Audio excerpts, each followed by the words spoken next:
Welcome to Bring Out Your Badass Self, a movement to break your negative thoughts and habits and instead focus on building each other up and encouraging fearless authenticity.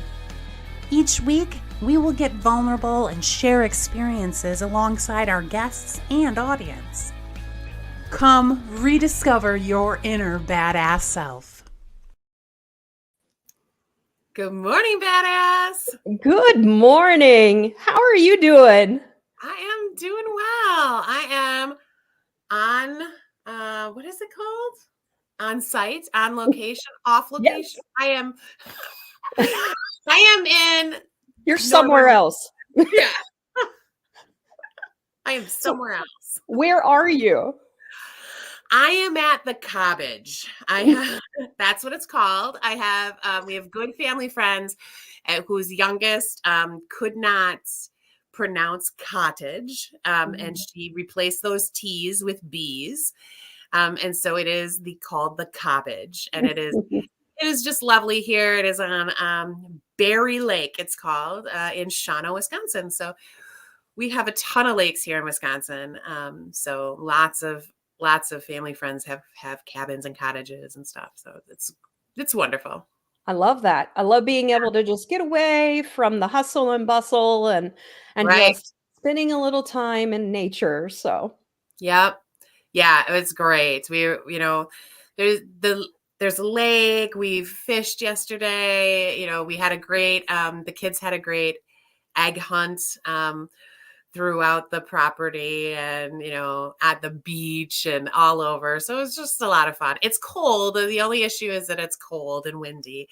Today is supposed to be a little better, like in the 40s, which will be a little better without wind, so we're looking forward to lots of fun stuff tonight.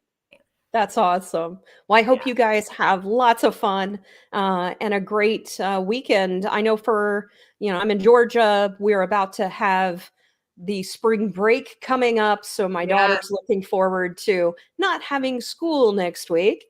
Yeah. So it's our spring break this week, but that's awesome. So Riley's off next week, huh? She is, yes.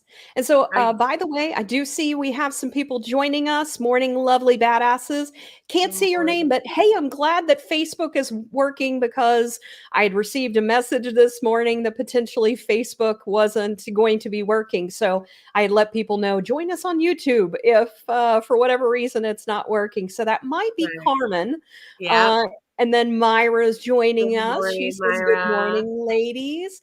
Eric, good badass morning. And J-Ro joining us from YouTube. She says, good morning. Good morning. And Kim, good morning to my favorite beautiful badasses. Thank you so much, Kim. Good morning. She is so lovely. So as you guys are joining us, just continue to say hello.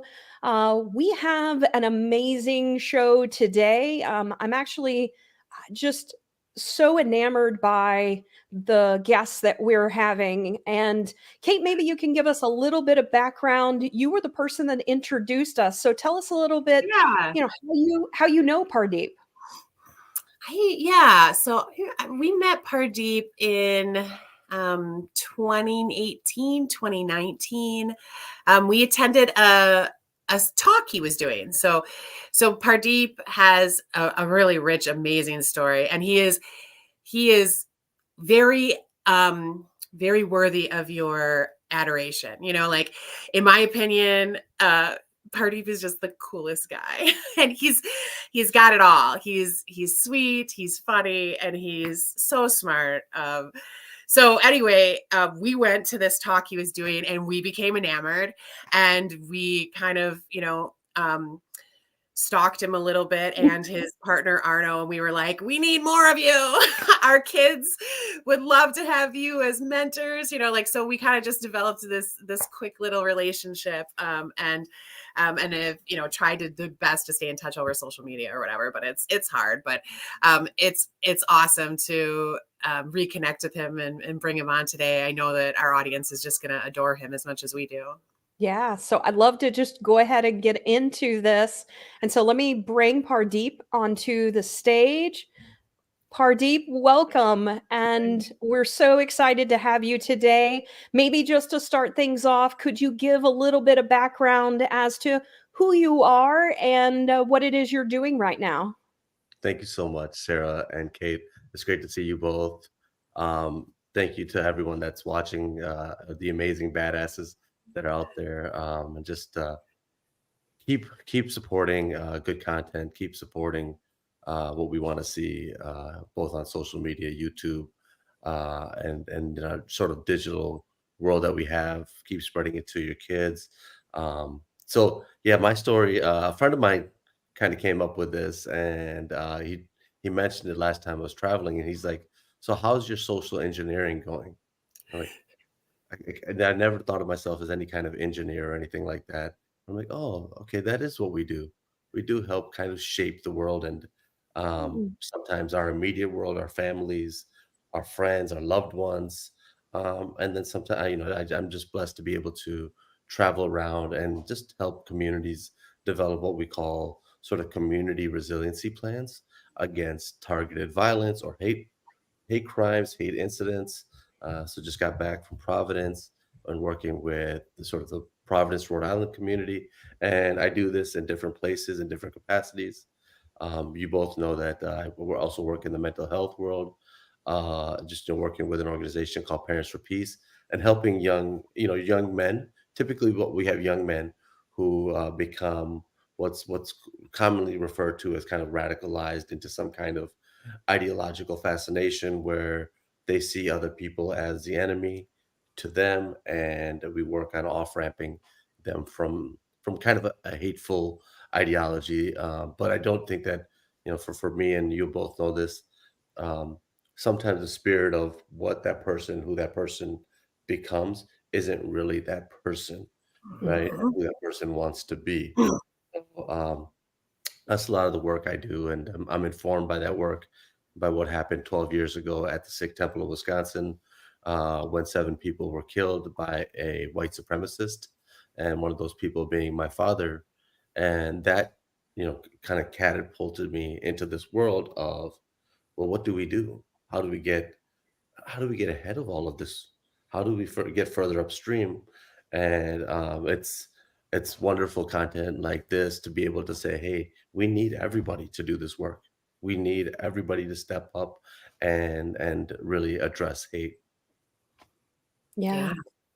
Can you tell us a little bit more about your relationship with your father and a little bit more about what it is that happened and how things sort of transpired for you there? Yeah, no, thank you, Sarah. So August 5th was the day of the shooting. August 3rd was my birthday. So Mm. August 3rd was actually the last time that I saw my father alive. Mm, And I think I was about 35 years old at the time. I'm a little bit older now. I was 35 at that time, and I remember consciously thinking to myself, we had arrived. He had achieved what he wanted to achieve. You mm, know, coming to this country when I was 6 years old. My brother was 4 years old. 1982, Milwaukee, Wisconsin.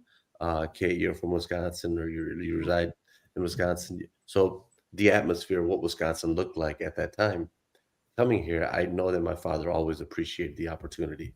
He was always grateful. Now, those times, long days for both my parents, they were working constantly, trying to make it, and eventually by 2012, I remember having that thought of my both my mother and father of, here I am at my 35th birthday. They live this middle class lifestyle, all of this grind, all of what they've worked for, they've achieved. Both my brother and I were the first ones in our families to graduate college.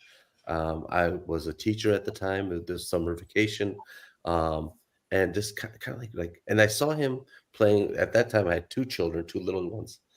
Today, I have four little ones, but at the time, my 2 littlest ones were playing with granddad, and they were kind of like doing like horsey back rides, and they were joking. He wasn't much of a drinker, but I think him and I had a couple drinks that night, and we're just joking around. And I was thinking to myself, you know how like fathers and grandfathers go from this place of like, being very strict to being to being very affectionate and not strict at all. But I was thinking to myself, where was this grandfather? Where was this guy Who's when I that? yeah, like with me. But I think there was so much stress that I think my parents had to carry because they didn't speak the Right. language.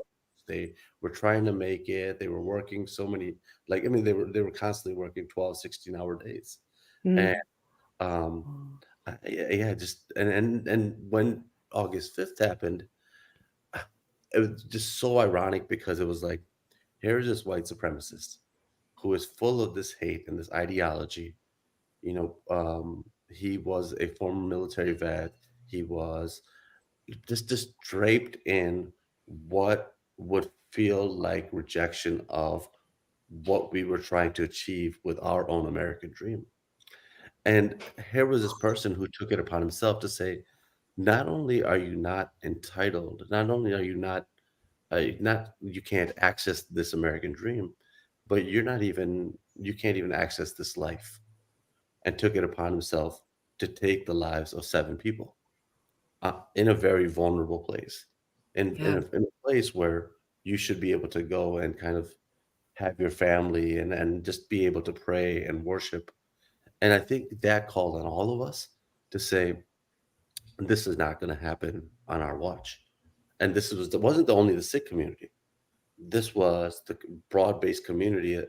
As Kate said, like there's so many people who showed up that day who were like, nope, this is not what America stands for. This is not our America. And it was up to all of them to say, how do we intentionally return sanctuary? And whatever that means in all of its capacities, whether it's in a building, whether it's in a person, whether it's in a community, how do we return what we know as sanctuary? Yeah. Yeah, that's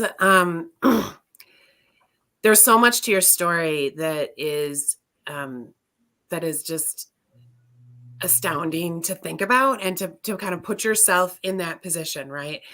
So as I think about even though the losses that I've gone through, and how hard they are and those last memories that you have of that person, right? So um and y- so I in one way it's bittersweet, right? I'm like so glad that you had that moment, but I'm also like, I'm so sad that your other 2 kids didn't have that moment and that you didn't go on and have more moments, right? And it's so frustrating that from a point of privilege and radicalization that someone just kind of took that away from you. Yeah, um and there's so much irony to your story too, right? Because not only that, like you like literally dodged a bullet that very morning, yeah, on August 5th. So I don't know if you feel comfortable sharing a little bit more about like that day, but yeah, that's yeah. No, okay, thank you. Yeah, this and I love sharing this story now, 12 years later. But this is a story that haunted me. Sometimes we're haunted by what happens, but sometimes we're also haunted by what could have happened.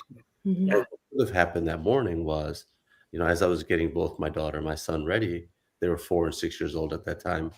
And my daughter's lollygagging as she does, and she's wonderful, but she's very OCD in certain ways. But thank God for that OCD-ness, because that OCD-ness was what made us just 10 minutes late. She forgot her Mhm. notebook at the house. We returned back to the house, and then that was the 10 minutes that we weren't inside the temple at the time. And so I got there just about 10 minutes. The scene, even at that time, was not secure. We got to the intersection of what's known as Howell and Rawson right down the street, and cops barricaded it off, didn't let us go through. And it was a very, very chaotic Sunday. It was a Sunday where you saw all kinds of squad cars coming in from different jurisdictions, and they were just converging on this place. When we were on the freeway, we saw these squad cars going by us, at a very high rate of speed on a Sunday morning, and you're like, where are they going? What could be right. so pressing? You know, I'm former law enforcement, and I didn't see, even like during my time at Milwaukee Police Department, I didn't see in all like sort of like everybody from different jurisdictions. I'm seeing, sheriffs, state patrol, local, just converging, and they're all headed to the same place. And a lot of us are used to taking in the news. We're used to sometimes seeing the stuff, and then all of a sudden, when you're kind of put into that place of like now, like we're not taking in the news. We're the news. We are the news. Yeah. Our community is the news. So I mean, that day there was a lot of things happening, but I always remember that there, even within sort of the storm, there's always there's always this healing, this hand, this whatever that is within that storm. And then so lots of people ask me, like, where was God? Where was God in that place of sanctuary?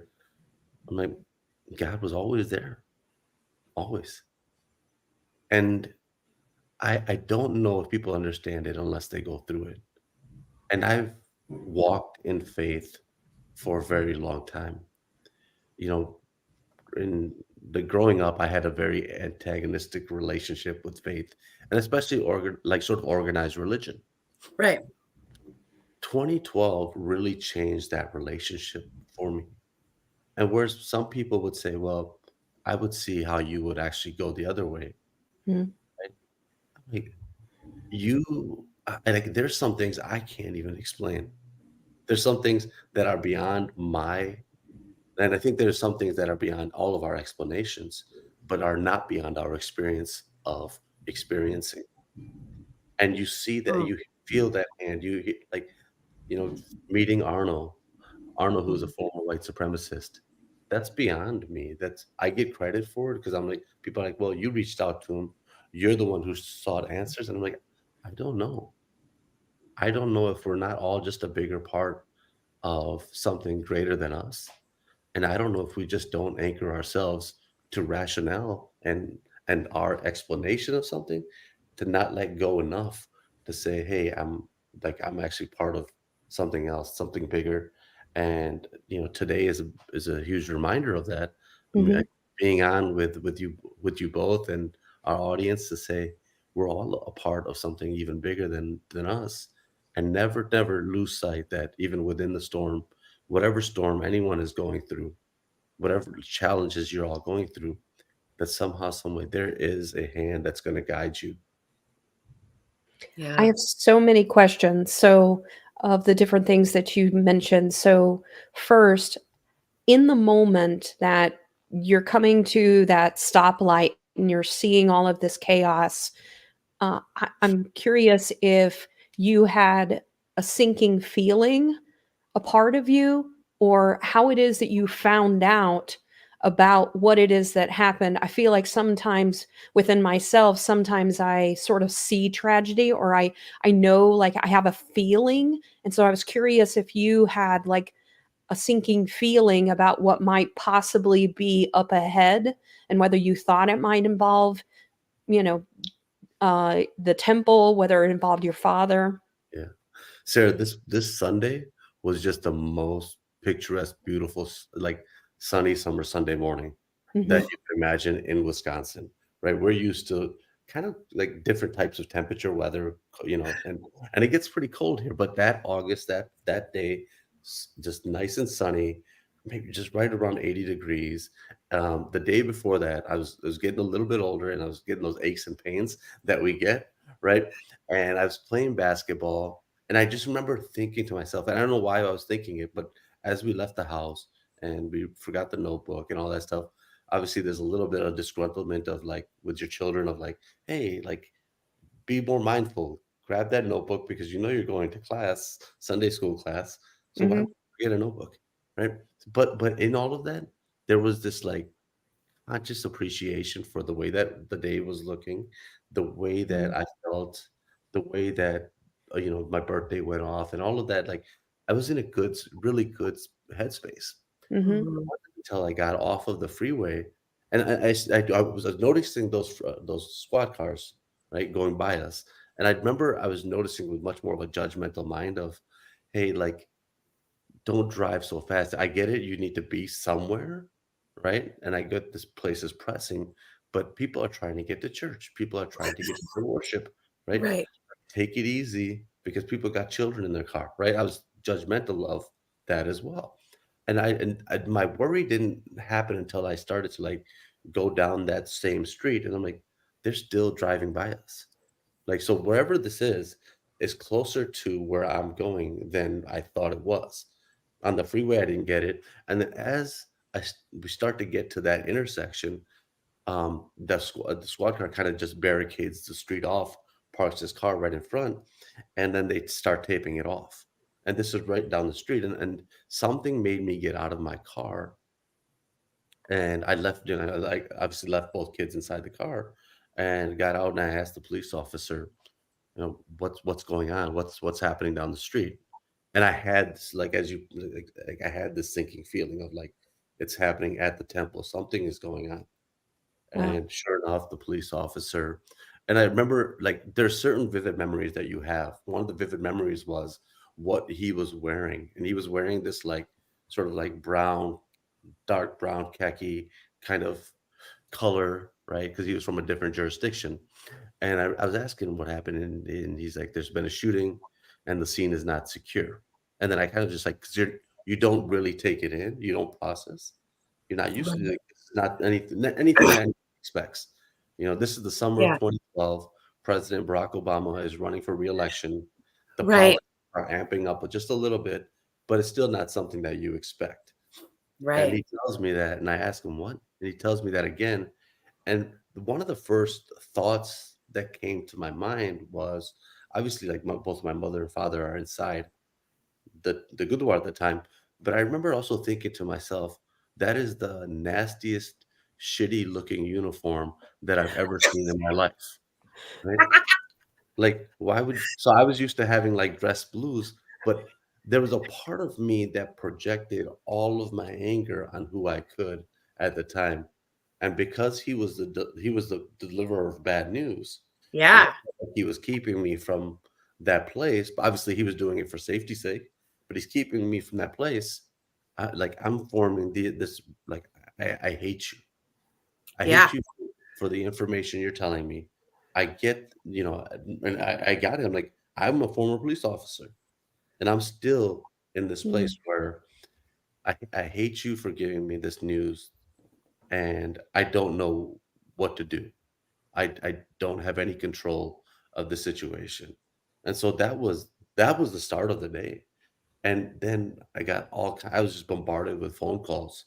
Um, and at some point, I noticed my children are still in the car. Their, stuff is on Bluetooth and this and that at that time. Um, and they're just hearing all of this. They're hearing it. We're going through it in real life time. Like it's kind of like people are calling me, "Hey, what's going on? Is your dad alive?" I get calls from inside. I got a call from my mom who was hiding inside the closet, and she's whispering. Uh, she doesn't know how many shooters are inside. It's just it was very, very chaotic for that time frame. And then as we start to situate things, I started to see more and more community show up, and they're just they don't speak the language, they don't know the culture, but there's a part of us that knows that something wrong happened, Mhm. and what we can do is we can show up and we can continue to show up. And that's been largely my experience over mm, the past 12 years, are that people continuously make the choice, the active choice, and it is a choice to say, I'm going to show up, I'm going to do something. And that's where when people ask me, like, if I've healed or not, it comes from that. It really does, from people saying, "You know what? I believe that I can raise my children better. I believe that I can challenge myself as well to rethink mhm. what life can be for different people." I had so many brave parents who IM'd me, instant messaged me, who said, simple things like, I didn't realize that I excluded certain children from daycare from coming to be invited to parties. And I'm going to go out of my way to make sure that I invite the kids who I didn't think that would be the typical ones to come to my child's party, to my party, and I realized that it may be people who look like you. And I was like, Mm. wow. So it had an amazing impact on Mm. so many different people. And I have to, I look, I feel like I have to reflect on that and say, like, it's tragic and it's bad, and all like everything that I would never wish upon anybody to go through. Um, it really did have a gift for a community. Yeah. Yeah. Yeah. So I'd like to dive into how did you get connected to the person that did this and what did that conversation look like? Yeah. So Arnold Michaelis was a white supremacist a while back before this ever happened, and so he wasn't affiliated when the shooting happened itself. He himself was actually recovering it. And there is a recovery process for people who are involved in, kind of being in the movement, as they call it, or in other forms of different ideologies. And when somebody takes on that, it isn't like you can just walk away and say, "Hey, you know what? I was once hateful, and I would And follow they're not. this ideology, and now tomorrow I'm just gonna not be that way." Right. There's friendships and all kinds of different things that are very, very complex and you need to work through. Mm. But after the shooting happened, we were doing our best to put a brave face on for the world. The shooter himself, and I do, I say his name, it's Wade Michael Page. I think sometimes I can say his name because at this time, I feel like there's a reclamation of power that has already happened. Yeah. I don't know how many people are using the Sikh Temple tragedy as fodder to recruit the next person, because I think if they do, they're going to say, wow, we failed miserably at this point. And part of that is because of so much good community work that was done in the aftermath. Yeah. Mm. We were doing that work, but at the same time, I really wanted to get answers to why the shooter would do this. The shooter killed himself, so the motivation for why he did this was gone with him. He has Oh, known as kind of a mass murder slash suicide.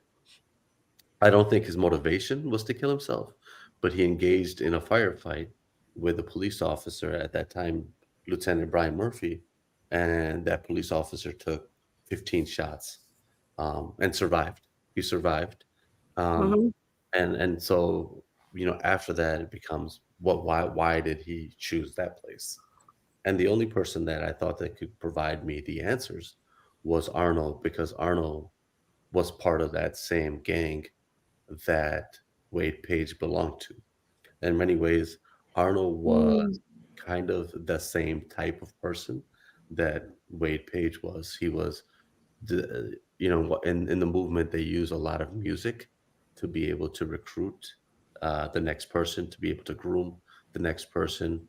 A lot of back in those times, punk rock, which punk rock in itself is not horrible, but Oh, punk, right. right, becoming white power music, being co-opted and saying, okay, you want to rebel against the society? Well, here's the ultimate way of rebelling: put on a swastika, put on this white power, whatever paraphernalia, and let people know how proud you are to be white. And so, when I reached out to Arnold, it was really just to find answers. What I found is that answers, while they're important, you need partners, you need you need allies, friends, um, Mhm. and that was apparent from the first day that we actually met in person. Was this friendship? We didn't, obviously, like, I'm from India, Punjab, India, and here's Arnold from Mequon, Wisconsin, from different parts of the world, right? But couldn't be more similar in the way that our daughters were, our fathers were, our family was. And I think the first time that we actually sat down and had like conversation, I asked him all those questions that I had of like, did you know this person? What was the motivation? All of that. And he asked me some of the questions that he had, were pressing him, of like, how is the community doing? What could I do better? But I think more of the conversation was really like this conversation of, so how are you doing? How As a are person. Yeah. yeah, how are you doing as a person? Um, and I remember like the restaurant that we were at, they came up to us about 3 hours into our conversation. And I think that we were both just so deep in the conversation, we didn't realize time was passing. And they're like, yeah, we closed about an hour ago, guys. So we got to wrap this conversation up. And then just the work started, and we started to talk with different schools, and we didn't realize that this was going to be something that the world needed. But Mhm. every school we went to, for the first school we went to, I don't know if you know like Kate Cudahy High School over here in Yeah. Wisconsin. Mhm. The principal invited us, and there was 3 suicides that happened that year. Mm. We go in, and we're like, okay, like what does a mass tragedy this like have to do with these 3 suicides and what students are going through? And Arno and I just let it rip. We just, was thinking about being your badass self. We're just like, I don't know what to say. We're gonna be raw. We're gonna say Yeah. what, and nearly 40 students showed up on one side after the conversation, and then 40 students on another side. And it was like this was after school. They could have gone home. Mhm. And they were standing around and they were sharing us with us. Man, you know how long I've felt this way. You know how long I've and like after the conversation, Arnold and I went up to each other and I'm like there's so much pain. There's so much pain that exists in these schools. And that was Mhm. like that all the time. So we deliberately started asking schools and other like folks to say, hey, listen, I get you're gonna pay us to talk for an hour, but it's gonna be more than that. And after the talk, there's gonna be about 20 people that are gonna show like, be on each side, and they're gonna be ripped wide open. And Mhm. as they get ripped wide open, I don't think Arnold and I can just leave and not have the responsibility of at least listening to them and talking with them and somehow, some way closing them back up. Yeah. So please Yeah. build in like, build in 2 hours, build in 3 hours. And they would always be like, "Well, I don't think that's gonna happen." And sure enough, school after school, it was happening. And they're like, "Oh, that was okay, that was good that we did that." I'm like, and Yeah. it doesn't stop. And we told them, we said, "It doesn't stop here. After we're gone, please take care of these kids who are coming up to you and telling you that they're not doing well." So Right. that became really the work over the past 12 years of like, inviting vulnerability as just Mhm. as we're doing, and then taking care of people as they're ripped open. Yeah, what I remember, I don't remember, the specifics of the talks that we witnessed, when we met you about halfway between now and then, right, is when I met you, Pardeep. And but I remember you and Arno modeling for everyone, like, the vulnerability. So it's like it's more than an invitation. I just want you to know that. Like, Exactly. you embody it, you show people how to do it, you Mm. model it, you invite them, and then they are, you know, just drawn to that, to everything that you guys bring to the table. And vice versa, we get such a gift out of it as well. We're impacted, and we're like, like it's overwhelming because sometimes it like honestly, there's a little bit of exhaustion that you have to like almost Yeah. like shut down for like a day.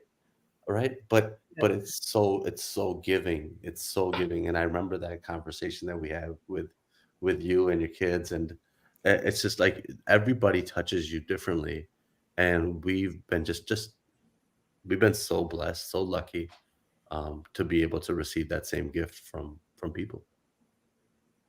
Yeah, and I mean, it's amazing how many. I Yeah. just I can't picture um many victims of such a huge tragedy um kind of do what you have done. It's beyond impressive, and it's so beautiful because um it's just like the title of your book. It's a gift, like it truly is. Those wounds turn into gifts, right? And Rumi that's just Rumi once said, "The wound is where the light enters." right? Mm. Yeah. And I think for all of us is and you're right. Like a lot of times you'll get somebody who will say, "Hey, yeah, I remember you. I remember you. Like what you and Arnold spoke with us, or you spoke with us. You spoke with our school." And I'm like, "Oh yeah, like do you remember what we said, or like what impacted you?" And they're like, "No, no, no. Like I just remember like the way I felt during it, Mm. the way you Mhm. feel." And I'm like, "That's dope. That's awesome, Right. right?" Right. Like Yeah. it's because the scary part for us was that we make it about us. I Yes. never ever I'm like, "Man, if somebody leaves out of here thinking about us rather than themselves, we Mhm. didn't succeed." I want somebody to leave out of the like, out of a conversation that we have together, thinking about the way that they can be, a better person, a better parent, a better partner, all of those things. And oftentimes I'm like they use the cliche of like, lots of times we can be either bitter or better, right? And first Mhm. and foremost, we got to change that I. That I has to change. And if it doesn't change, I don't know if we actually succeed because then it just becomes this prescriptive, like, oh, well, you all need to do this or you all need to do. I'm like, no, I actually need to do this. I needed to be a better person. I needed to be a better man. I needed to be a better father. I needed to stop taking life so for granted. All of these things that I did the summer of 2012. I'm like, man, I don't even know if I would recognize myself in 2011 because I didn't want to be prescriptive. I wanted to be say, you know what, this life is experiential, and everyone that comes to a talk changes me and helps me in Mhm. ways. Like, I was actually kind of selfish with all of that, and I think that I'm a better father. I'm a better person. I have my days where I'm probably not, like we all do. Yep. Right. Right, right, but then Yeah. we're quickly, like, sort of reflective about it to say, "Hey, you know what? That was on me, and that was part of the old me that showed up in this conversation with, either my son, my daughter, my other Yep. son, my somebody," right? And say, Mhm. "Listen, I can do better." Right? Mhm.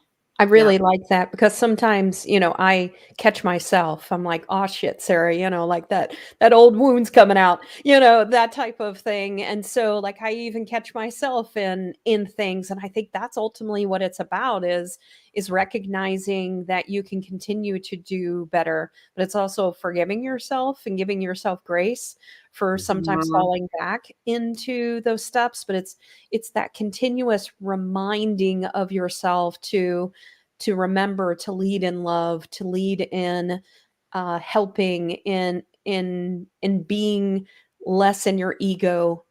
Yeah.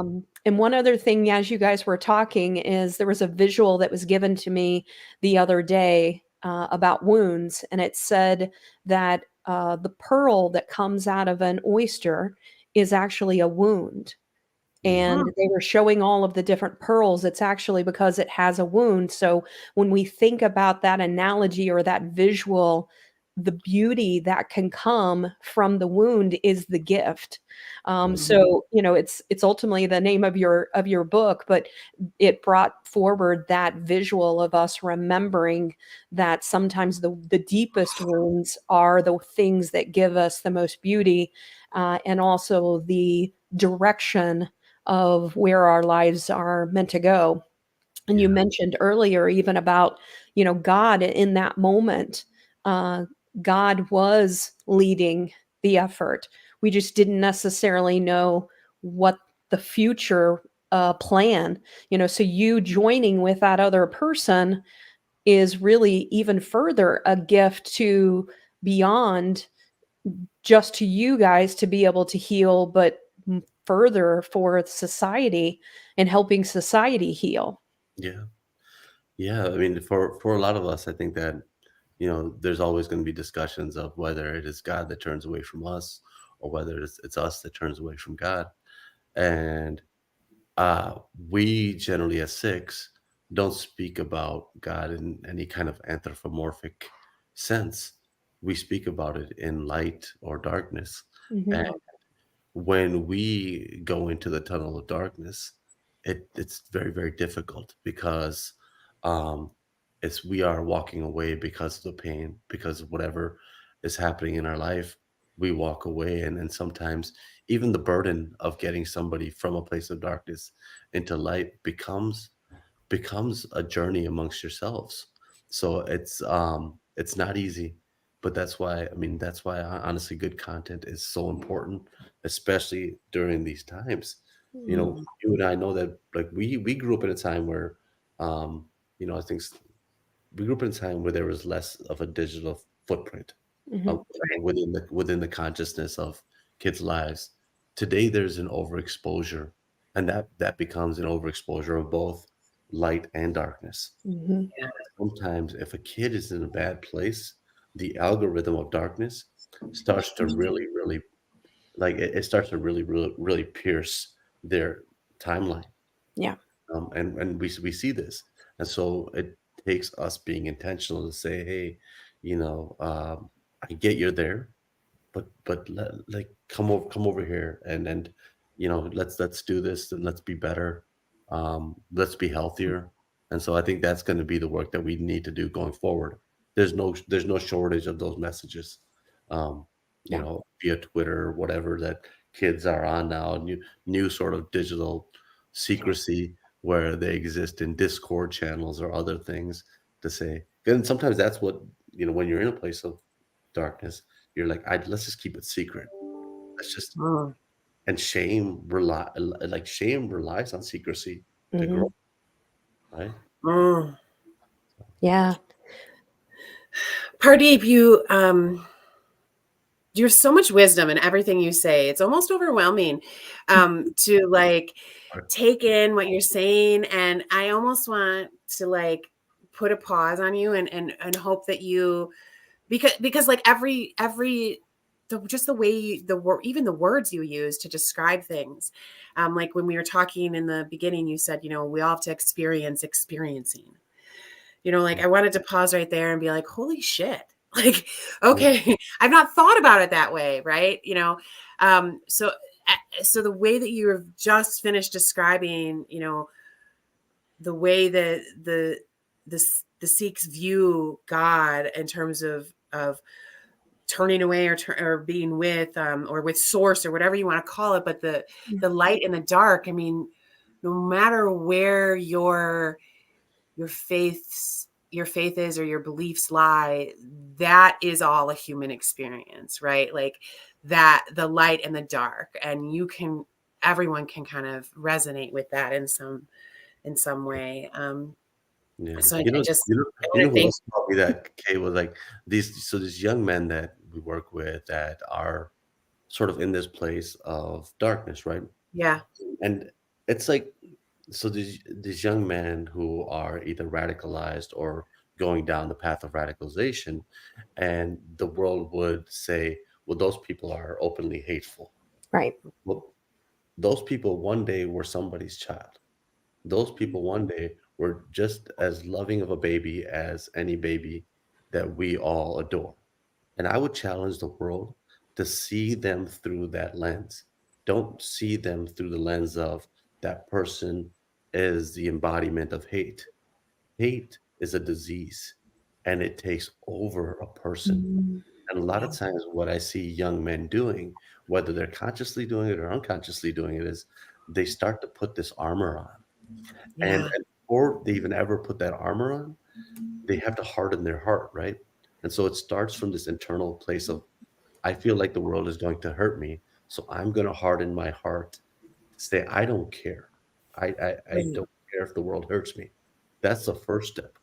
And then the second step becomes, I'm putting this armor on because I can't just keep saying, don't hurt me. Like it doesn't matter anymore. So as they put this armor on, it starts to weigh them down. And then as that weighs them down, they start to realize that it's not enough to just be defensive, right? They have to actually be offensive because Mm. keep people away.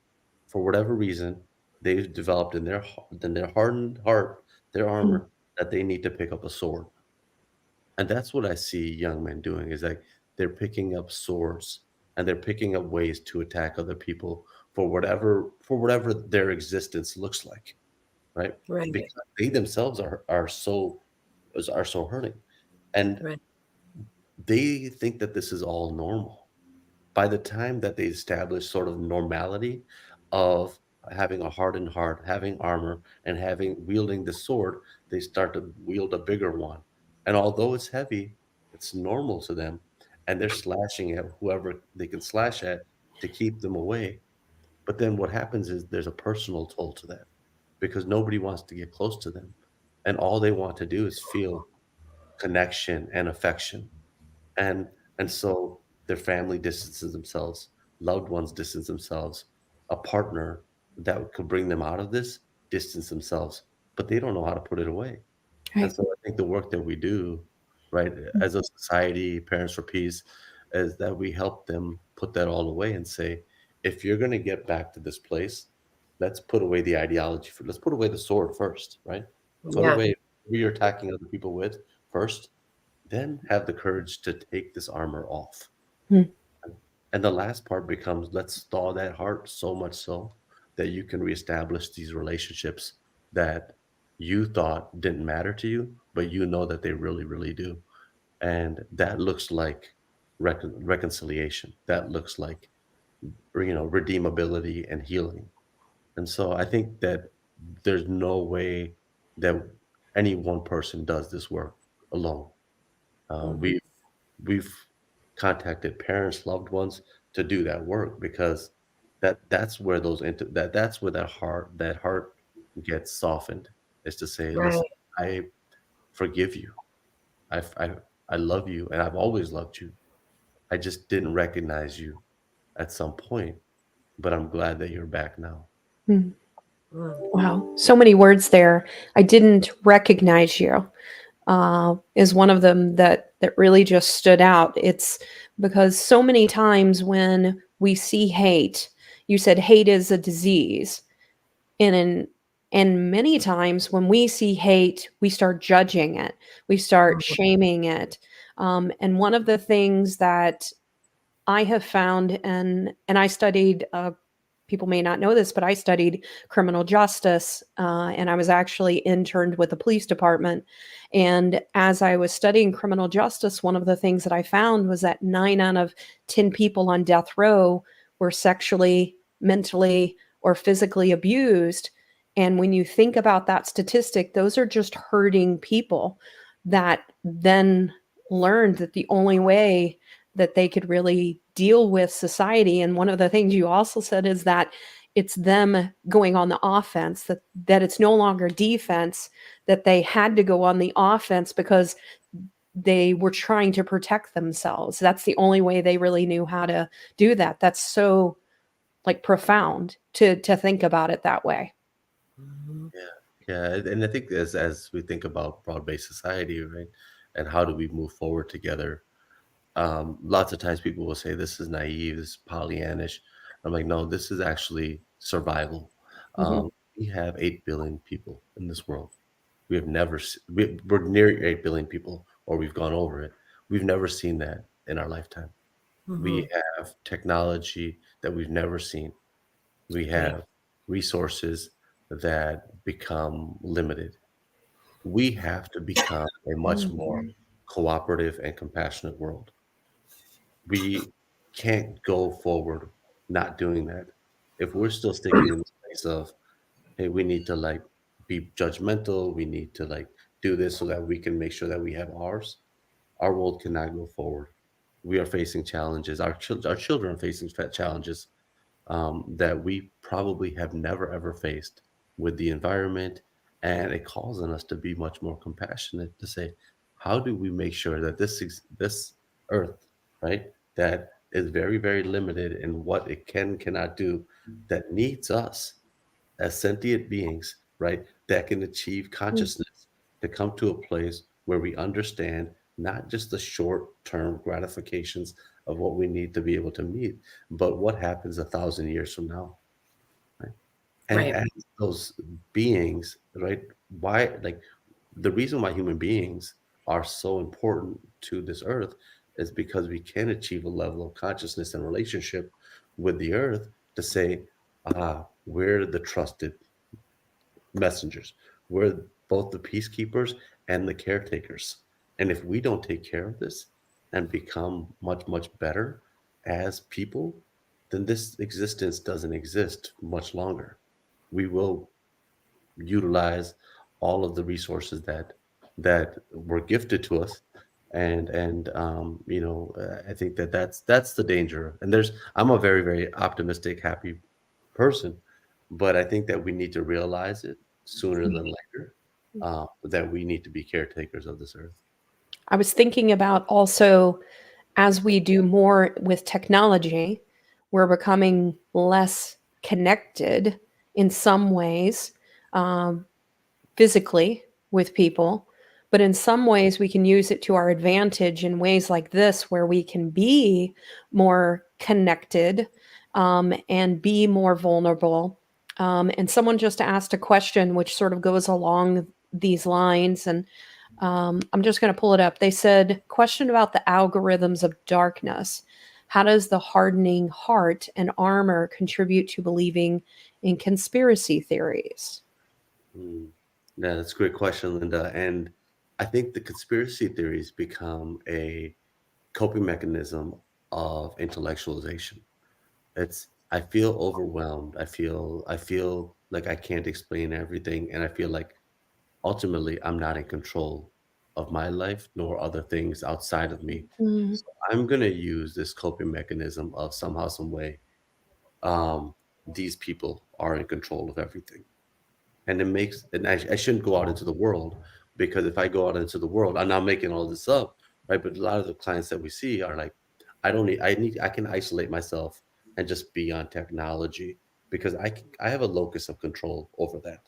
mhm, I can play video games because somehow, some way I can control the characters there.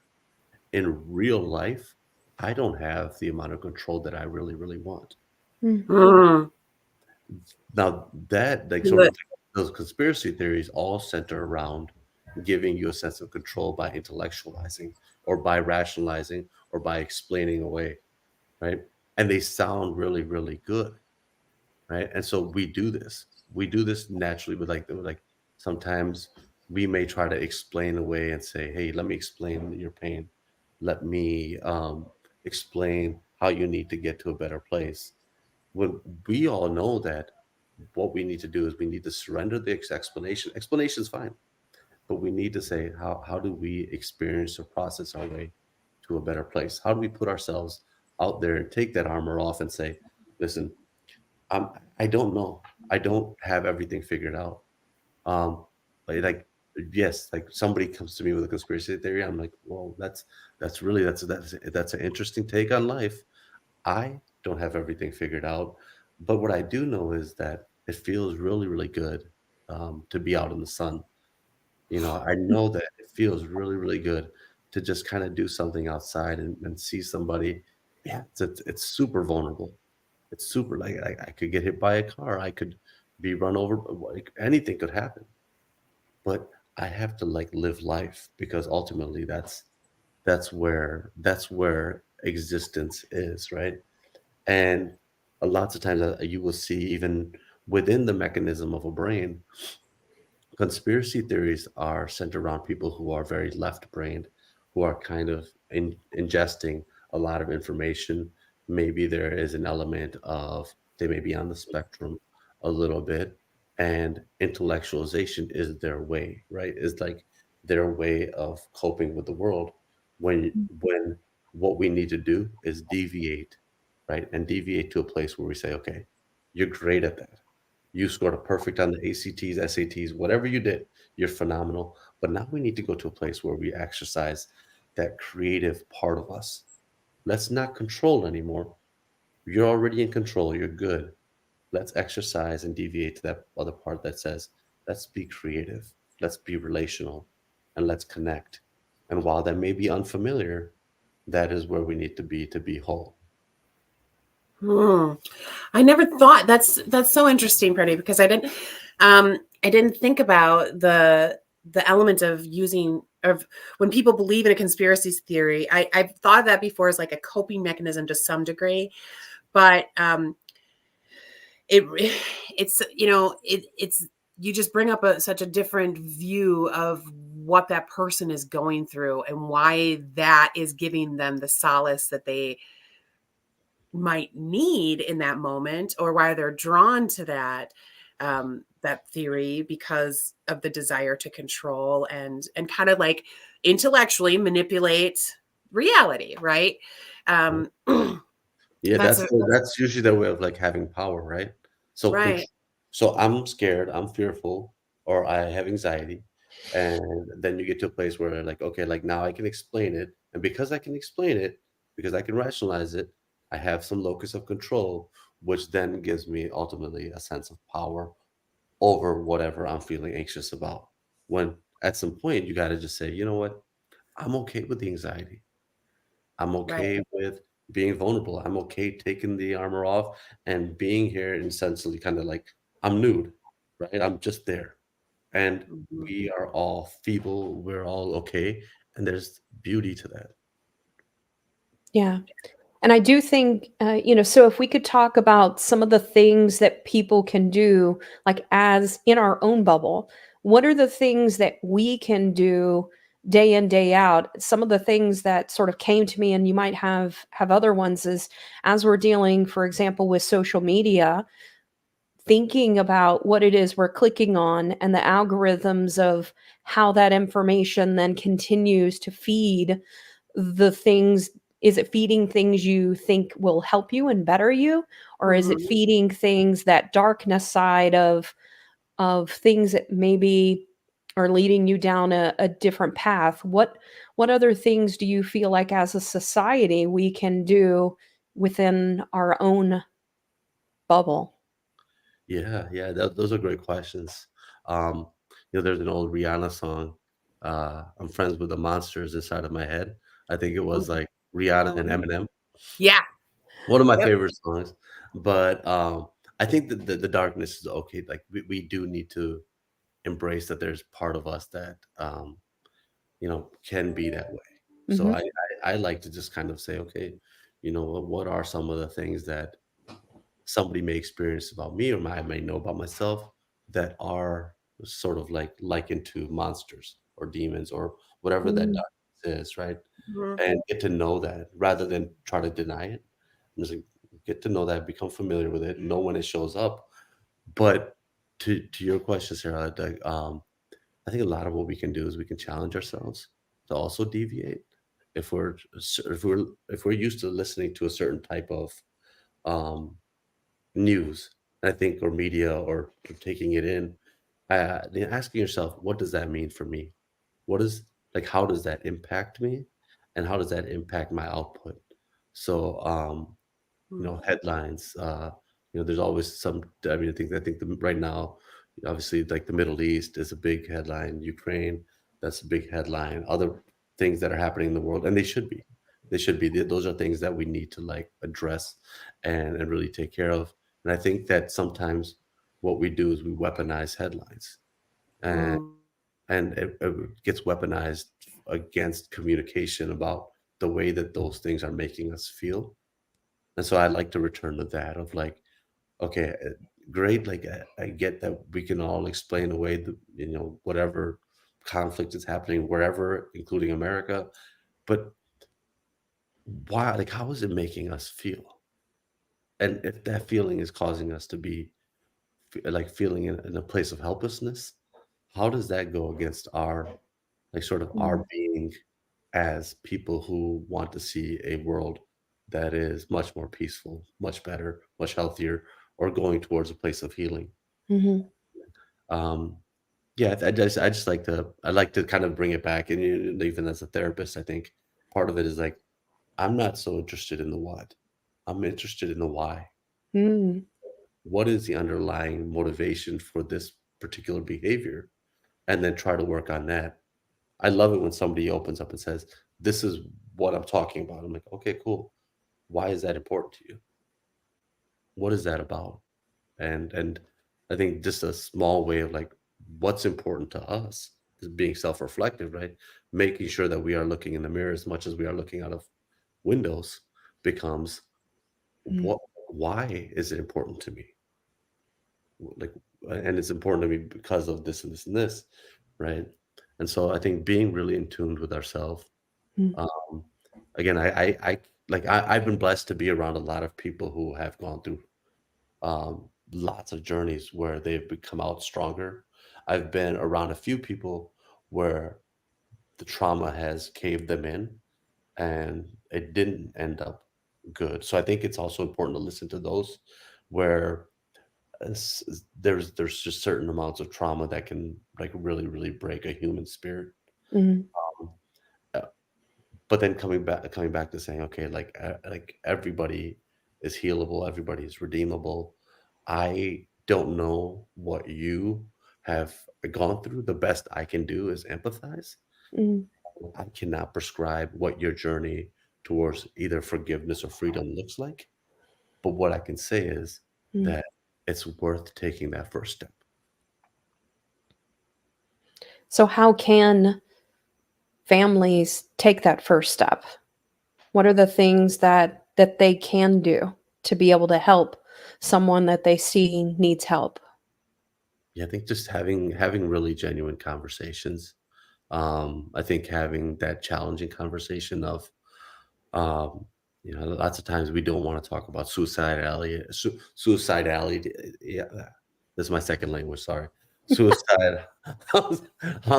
But kind of thinking about where your son or daughter or loved one is. Um, I think meeting them where they are as parents, right? Mhm. It may be a very scary place, Mm, and then having people who can support you. I'm lucky to work for an organization, Parents for Peace, who has been able to help families over the years really reach their loved ones in a time where lots of families think that they've lost them. mhm, Yeah. And so, having resources like that, um, if somebody's out there right now that is struggling with a loved one, and they may have been radicalized, or you fear like they can be radicalized, they can call that number, do an intake, and then typically a practitioner can work with them, work with the family to try to get them off ramped from hate.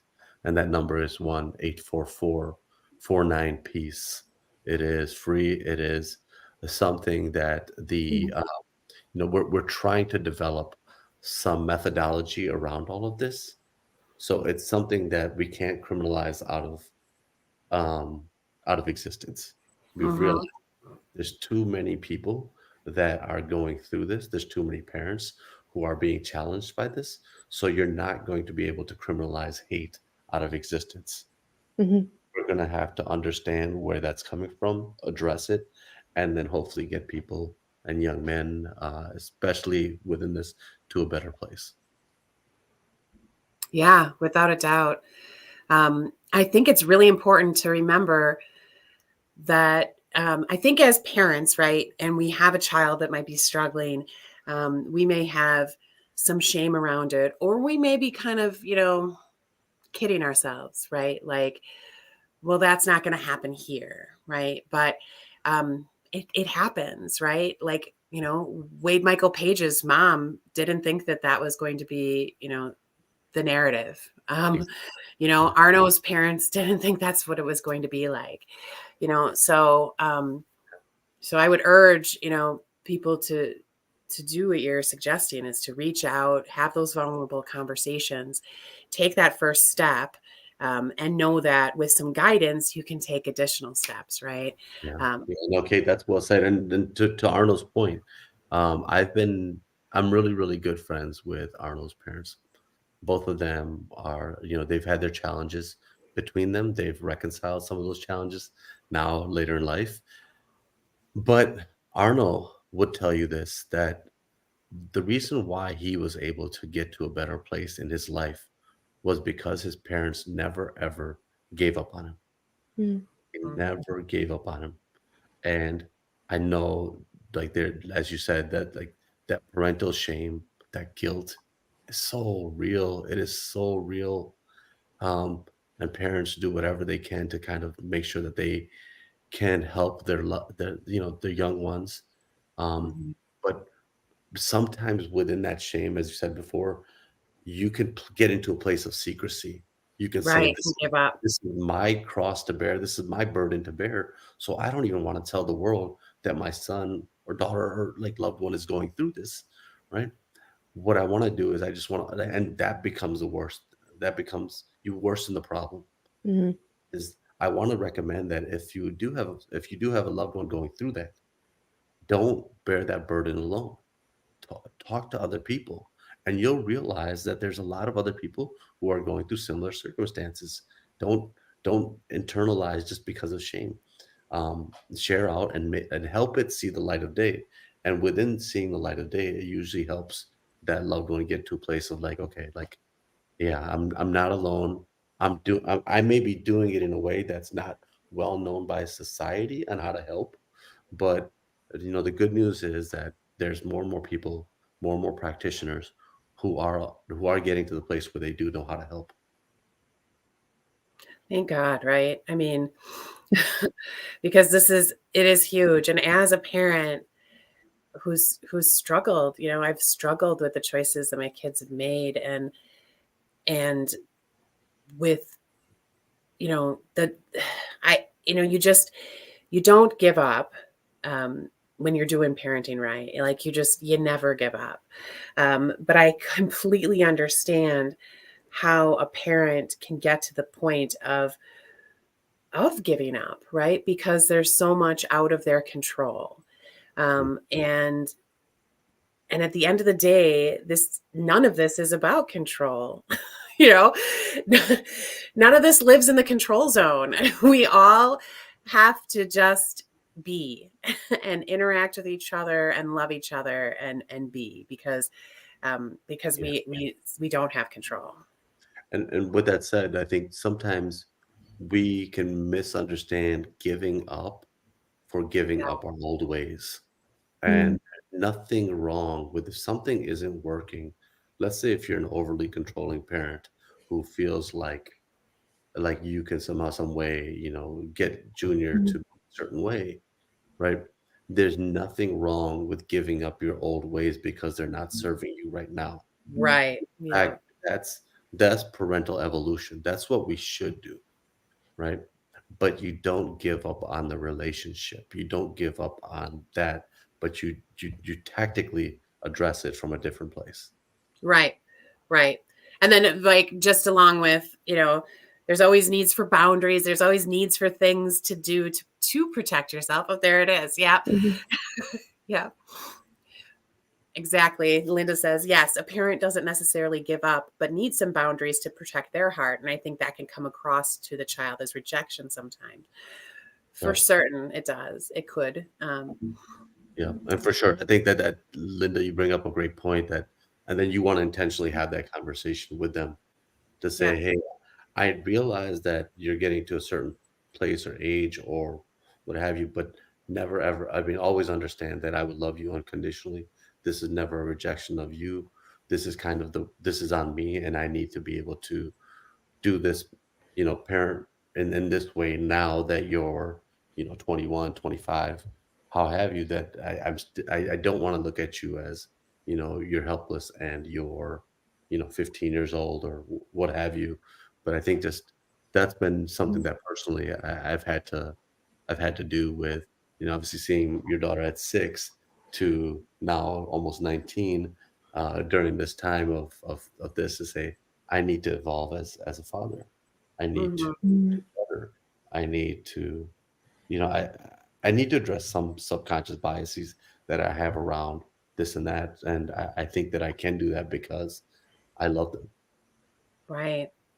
It's what a great path today's conversation went down, and we kind of came full circle, right? We started talking about your father and those 2 days and how you felt and the evolution you saw him, go through, like where you when you looked back and from the point of your immigration to this country to where you were that day on August 3rd and how you were viewing the differences, into your seeing your dad as a grandpa versus how he was. And now, when we talk through this whole conversation about hate and then, the radicalization and the healing, and we're right back to talking about parenting because we're all kids, right? Yeah. We're all humans. We all, we're all here. We all have family. It may look different, but someone prayed for us to be here in one way or another, whether we were born or adopted or what, but someone wanted each and every one of you, and someone wanted me, right? And that light is a part of our existence. It's why we're here. That love, right? So I just think this has been just a beautiful conversation. Yeah, this has been wonderful, and yeah, I wish everybody a great weekend. This is Friday. Please, just take this time. I think that obviously COVID, lockdowns, all that, masks. I was just reflecting on it the other day, but maybe this will be hopefully like one of those times where we intentionally connect with people who we may have disconnected with because of whatever reason. And it doesn't mean that you need to have the same relationship with them that you did before. Maybe that relationship is new, or maybe but I think that we owe it to ourselves to kind of just revisit some of those conversations that may need revisiting over the next weekend or maybe this summer. So that's my big challenge is reach out to somebody who maybe you disagree with politically, you may disagree with because of the way that you understand life. Just challenge yourself to see them as a person and as a human being, and I'll do the same. Okay. I love that. I was going to ask you for final thoughts, but I can't imagine anything better than what you just said. And so thank you, Pardeep, for being here. We are just, like I said, enamored with your thoughts, your wisdom, the things that you've learned.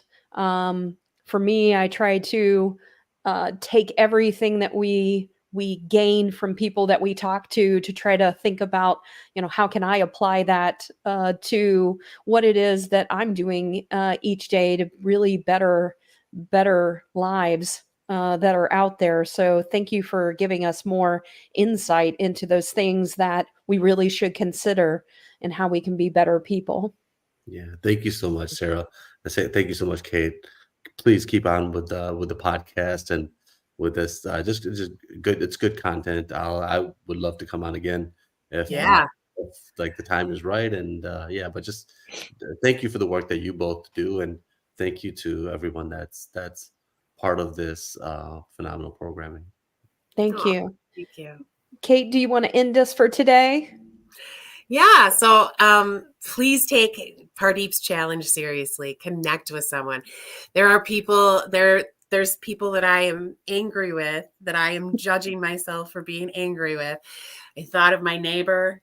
Oh my gosh, darn neighbor who hates us because we're gay.